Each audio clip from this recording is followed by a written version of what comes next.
Hello, എന്തൊക്കെയുണ്ട് വിശേഷങ്ങൾ? എല്ലാവരും സുഖമായിട്ടിരിക്കണമല്ലോ അല്ലേ? ഇന്ന് എൻ്റെ ഒരു ഡേ ഇൻ മൈ ലൈഫാണ് കേട്ടോ.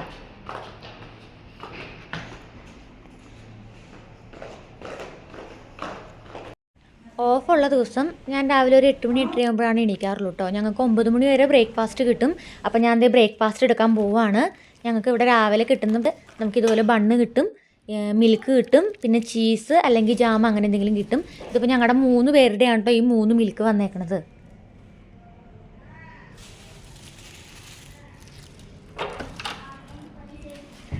വേറെ എന്തൊക്കെ നമ്മൾ മറന്നാലും ഫേസ് വാഷ് ചെയ്തിട്ട് മോയ്സ്ചറൈസർ ഇടാൻ മറന്നു പോകാനേ പാടില്ല. കാരണം ഏറ്റവും അത്യാവശ്യമായിട്ടുള്ള ഒരു സാധനമാണിത്. നമ്മൾ നമ്മുടെ നാട്ടിൽ നിന്നൊക്കെ മാറി വേറെ സ്ഥലത്ത് ചെല്ലുമ്പോഴേ അവിടുത്തെ ക്ലൈമറ്റൊക്കെ ആയിട്ട് സെറ്റാവാൻ കുറച്ച് താമസം വരുമല്ലോ. പിന്നെ അതെ, ഓടിപ്പിടച്ച് എണീറ്റ് പോയ കാരണം കൊണ്ട് ബെഡൊന്നും സെറ്റ് ചെയ്തിട്ടുണ്ടായിരുന്നില്ല. നമ്മുടെ ബ്ലാങ്കറ്റൊക്കെ മടക്കിയിട്ടു. അത് കഴിഞ്ഞിട്ട് ഞാൻ അലക്കാനുള്ള ബെഡ്ഷീറ്റൊക്കെ മാറ്റി, അലക്കാനുള്ളതൊക്കെ നനച്ച് വെച്ചു, പുതിയ ബെഡ്ഷീറ്റൊക്കെ വിരിച്ച്. ഇനിയാണ് നമ്മൾ ബ്രേക്ക്ഫാസ്റ്റ് ഉണ്ടാക്കാൻ പോണേ. ബ്രെഡ് ഞാൻ എടുത്തു, പക്ഷേ എന്നാലും ഇനി നമ്മൾ ഓഫുള്ള ദിവസങ്ങളിൽ കുറച്ച് റിച്ച് എന്ന് പറഞ്ഞാൽ വേറെ ഒന്നുമല്ല കേട്ടോ, കുറച്ച് പുട്ടുണ്ടാക്കണം. പിന്നെ പഴം ഇരിപ്പുണ്ട്, അപ്പോൾ കറി വേണ്ട. പിന്നെ പാലൊഴിച്ച് ചായ എടുക്കും. അതാണ് എൻ്റെ റിച്ച് ആയിട്ടുള്ള ബ്രേക്ക്ഫാസ്റ്റ് കേട്ടോ. പുട്ടിന് സാധാരണ പയറുകറി ഉണ്ടാക്കാറുണ്ട്. ഇന്നിപ്പോൾ പഴം ഇരിക്കുന്ന കാരണം കൊണ്ട് കറി ഉണ്ടാക്കേണ്ട ആവശ്യമില്ല. ആവി വരണത് കണ്ടോ?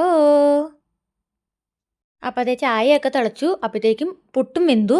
ഇനി നമ്മൾ ഭക്ഷണം കഴിച്ചാൽ മതി. നാട്ടിൽ വെച്ച് പുട്ട് കഴിക്കാനേ എനിക്ക് ഇഷ്ടമല്ലായിരുന്നു കേട്ടോ. ഇത് ഇനിയിപ്പോൾ ബ്രേക്ക്ഫാസ്റ്റ് കഴിഞ്ഞിട്ടുള്ള നമ്മുടെ അടുത്ത പണി എന്ന് പറഞ്ഞാൽ അലക്കലാണ്.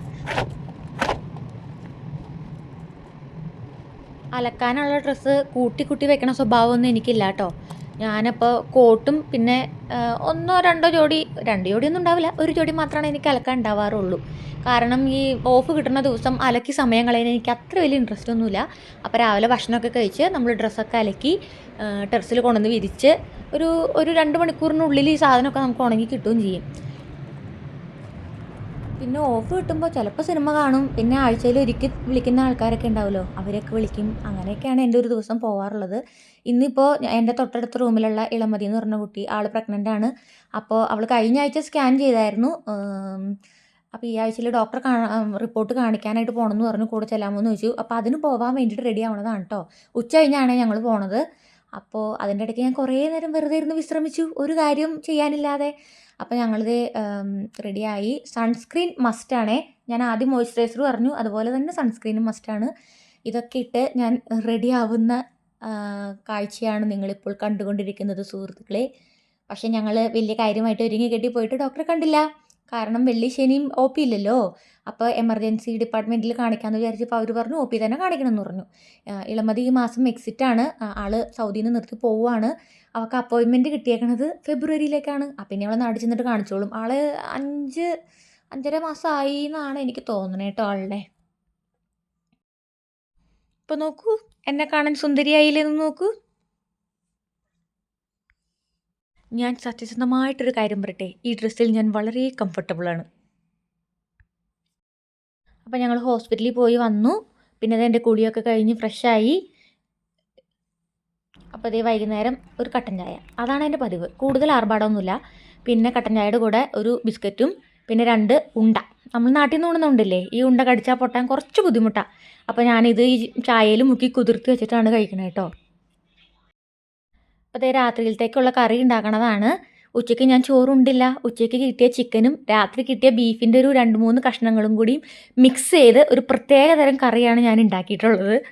അപ്പോൾ വലിയ കുഴപ്പമൊന്നും ഉണ്ടായിരുന്നില്ല, നല്ലതായിരുന്നു. പിന്നെ ഞാൻ മോരുണ്ടായിരുന്നു. അപ്പോൾ ആ മോരിലേക്ക് കുറച്ച് ക്യാരറ്റും അങ്ങനെയുള്ള സാധനങ്ങളൊക്കെ ഇട്ടിട്ട് റെഡിയാക്കി. ഇവിടെ ഉണങ്ങിയ തുണികളൊക്കെ മടക്കി വെക്കണം. പിന്നെ നമുക്കുള്ളത് നാളെ ഡ്യൂട്ടിക്ക് പോകുമ്പോൾ ഇടാനുള്ള ഡ്രസ്സ്, യൂണിഫോമും കോട്ടും തേച്ച് വെക്കണം. ഇതൊക്കെയാണ് ഇനി നമുക്കുള്ള പണി. പിന്നെ ഞാൻ ഭക്ഷണം കഴിച്ചു.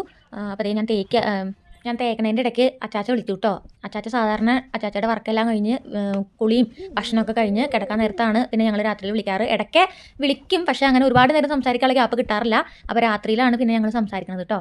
അപ്പോൾ ആ സമയത്താണ് പരാതിയും പരിഭവങ്ങളും വിഷമങ്ങളും സങ്കടങ്ങളും സന്തോഷങ്ങളും എല്ലാം ഞാൻ പറയണത്. അച്ചാച്ച മിക്കവാറും എൻ്റെ വർത്തമാനം കേൾക്കാനായിട്ട് കണ്ണും തുറന്ന് ഉറക്കം തന്നെ കണ്ണിന് വലിച്ചു തുറന്ന് പിടിച്ചിരിക്കാറാണ് പതിവ്. പിന്നെ ഞങ്ങൾ ആരെങ്കിലുമൊക്കെ കോൺഫറൻസ് കോളിൽ ജോയിൻ ചെയ്യാനുണ്ടെങ്കിൽ പിന്നെ ഞങ്ങൾ കുറേ നേരം എല്ലാവരും കൂടി ഇരുന്ന് വർത്താനമൊക്കെ പറയും. സാധാരണ കുഞ്ഞോളേച്ചിയും, പിന്നെ കുഞ്ഞോളേച്ചി എന്ന് പറഞ്ഞാൽ കസിൻ ചേട്ടായുടെ വൈഫ്, പിന്നെ ചേട്ടായി ഉണ്ടാവാറുണ്ട്, പിന്നെ എൻ്റെ നാത്തൂൻ ഉണ്ടാവാറുണ്ട്. അപ്പോൾ ഞാൻ കോട്ടൊക്കെ തേച്ച് കഴിഞ്ഞു കേട്ടോ. പിന്നെ എനിക്ക് ഇവിടെ വന്നപ്പോൾ തുടങ്ങിയൊരു ശീലമാണ് ഈ ഗ്രാറ്റിറ്റ്യൂഡ് ജേർണൽ എഴുതാന്നുള്ളത്. അപ്പോൾ ഞാൻ അതൊക്കെ എഴുതും. പിന്നെ അതേ അപ്പോഴത്തേക്കും കുഞ്ഞോളേച്ചി ഗ്രൂപ്പിൽ ജോയിൻ ചെയ്തു. ഞങ്ങളുടെ കുറേ എല്ലാവരെയും വിളിച്ചായിരുന്നു, പക്ഷേ ആരും ഫോൺ എടുത്തില്ല. കുഞ്ഞോളേച്ചി മാത്രമാണ് ജോയിൻ ചെയ്തോളൂ. അതൊക്കെ തന്നെ. പിന്നെ വർത്താനമൊക്കെ പറഞ്ഞു കഴിഞ്ഞിട്ട് പിന്നെ കൂടുതലൊന്നുമില്ല, കിടന്നുറങ്ങാം, അത്രയൊക്കെ തന്നെ. അപ്പം ശരി, ഗുഡ് നൈറ്റ്.